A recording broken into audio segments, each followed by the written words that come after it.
Itulah yang saya sebutkan, kinerja menteri dengan kinerja presiden dan wakil presiden di mata masyarakat itu dibedakan. Presidennya dapat rate-nya positif, pembantunya ya kita tahu banyak sekali yang kemudian mendapatkan respon yang sifatnya negatif.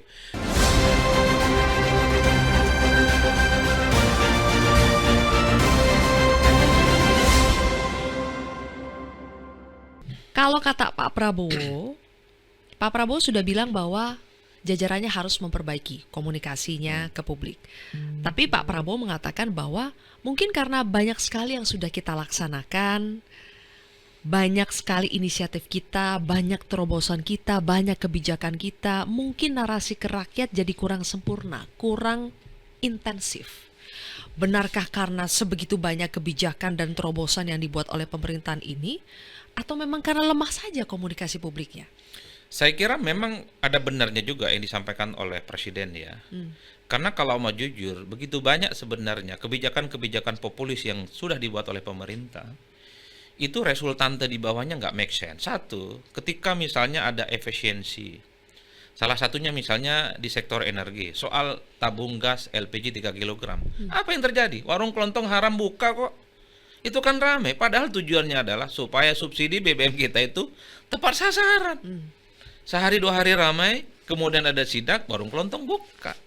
Niatnya adalah supaya tabung gas LPG 3 kg itu tidak diselewengkan, hilang dari makelar-makelar, dan tidak digunakan oleh mereka orang kaya. Kan niatnya di situ. Tapi yang terjadi di bawah apa?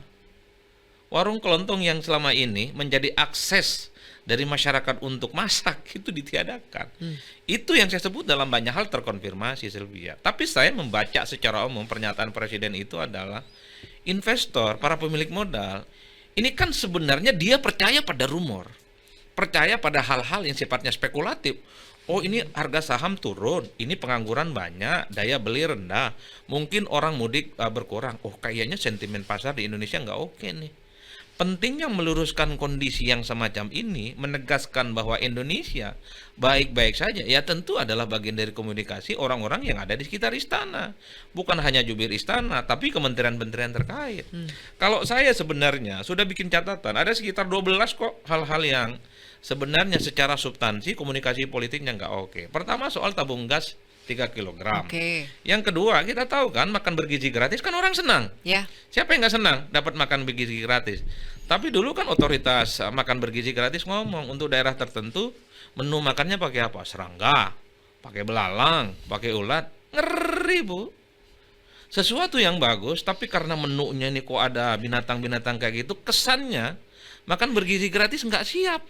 Padahal kita tahu pemerintah dan negara kita menghabiskan semua energi untuk makan bergizi gratis. Itu kan blunder, itu kan soal komunikasi. Bahkan nggak berhenti di situ soal makan bergizi gratis, Sylvia. Setelah Indonesia keok 5-0, 5-1 maksud saya di Australia. Wajar lah timnas nggak pernah menang kok. Makanan pemainnya nggak bergizi. Macam apa pula ini? Saya yang nggak makan bergizi sejak lahir, kayak kalau untuk lari jauh, lari cepat menang juga sama yang bergizi kan kira-kira begitulah. Itu yang banyak pemain bola lahir dari kampung. Betul, rata-rata pemain kampung kok. Tapi yang kemarin 5-1 itu kampung Belanda. Iya, itu timnas Belanda kelas B ya kan. Jadi itu blunder yang ketiga soal timnas. Blunder yang keempat WNI misalnya ya, udah jadi WNI ya, nanti kita dihujat lagi nih. Iya kan udah kejadian. Kan kita ingin mengoreksi. Ini kan untuk bagaimana komunikasi ke depan di sekitar pemerintah. Oke. Kemarin misalnya ada yang ngomong tuh menteri kalau tidak salah, MBG itu kayaknya lebih penting deh ketimbang lapangan pekerjaan. Apa pula ini?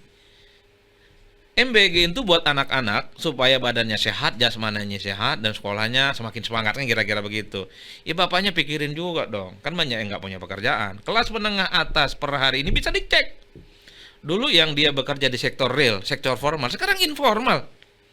Dagang online, ada yang taksi online, driver online, dengan penghasilan yang tidak bisa dibayangkan. Dia itu akan mendapatkan fee dalam mingguan, harian, ataupun bulanan. Makanya ketika ada pernyataan MBG itu jauh lebih penting ketimbang lapangan pekerjaan, orang kok bisa. Tapi katanya itu dipelintir juga. Ada media lah yang memelintir, padahal maksudnya bukan begitu. Kalau sudah begitu, Mas Adi, seringkali media disalahkan. Media memelintir, Kan tracking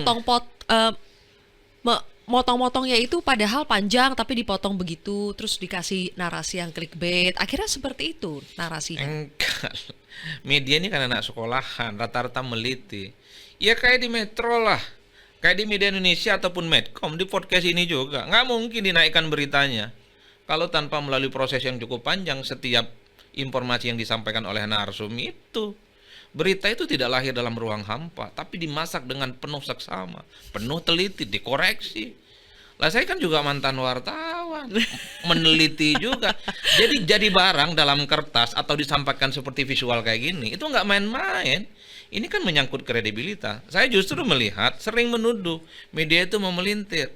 Media itu bertaruh dengan kejujuran dan kredibilitasnya. Kalau tukang olah-olah, tukang tipu-tipu, tukang bohong, besoknya tutup media, nggak ada pelanggannya kok. Jadi artinya apa? Kalau salah katakan salah. Cukup minta maaf. Orang senang kok. Kalau ada pejabat publik minta maaf, selesai. Itu kan ada tuh utusan khusus pemerintah si Raffi Ahmad. Menurut saya bagus tuh. Ketika dikritik oleh MUI langsung minta maaf. Dan selesai urusan. Nggak perlu pakai dalil, oh ini lawakan lah. Ini misalnya program bukber media. Nggak perlu begitu. Cukup minta maaf, ampun. Selesai. Diacungin jempol sama orang. Yang lain-lain nyalahin media lah, klarifikasi panjang-panjang lah. Karena seringkali klarifikasi apapun itu tidak menyelesaikan apapun. Ingat loh, distrust publik, kepercayaan masyarakat pada penyelenggara negara per hari ini tuh rendah. Jadi statement-statementnya memang harus diukur. Misalnya, Tapi kan survei-survei bilang tingkat kepuasannya tinggi sampai 80% bahkan kepada pemerintahan Prabowo 100 hari ya. oh ya, kalau bicara tentang kepemimpinan presiden, wakil presiden secara umum 80%. Itu 100 hari yang lalu. Itu nggak bisa dibantah. Karena yang dilihat itu adalah program-program populis, makan bergizi gratis, biaya haji dipotong, kemudian biaya listrik yang untuk apa tuh kilometernya Diskon. 700, iya didiskon sebulan 2 bulan. Makanya ketika dilakukan survei, ini pemerintah yang pro dengan rakyat. Tapi kalau di breakdown per hari ini kinerja dengan menterinya, kan banyak juga yang mendapatkan lampu kuning dan lampu merah. Itulah yang saya sebutkan, kinerja menteri dengan kinerja presiden dan wakil presiden di mata masyarakat itu dibedakan. Presidennya dapat rate-nya positif, pembantunya ya kita tahu banyak sekali yang kemudian mendapatkan respon yang sifatnya negatif. Jadi itu yang saya kira soal begitu banyak sebenarnya temuan-temuan yang di sekitar para jubir dan pejabat pemerintahan itu yang karena faktor komunikasi itu justru menimbulkan kegaduhan. Padahal yang saya kira disampaikan secara terbuka, sebuah kejujuran, saya kira itu akan menyelesaikan persoalan. Bahkan beberapa hari yang lalu kita mendengarkan ketika merespon soal diaspora kan. Ini kan sebagai bentuk kegelisahan sebenarnya kelas menengah, kok kayaknya bekerja di Indonesia itu nggak prospektif, susah. Tapi apa? Akan ada unsur juga kan, wamen kalau tidak salah.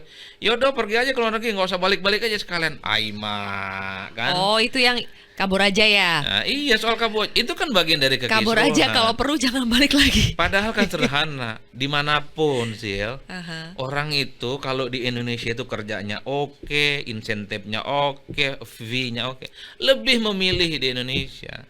Jadi memang ketika ada yang mengatakan bahwa di luar negeri itu hanya sebatas menjadi second class citizen, menjadi warga negara kelas kedua, ya boleh di situ gajinya mungkin 20-30 juta, beda dengan kita.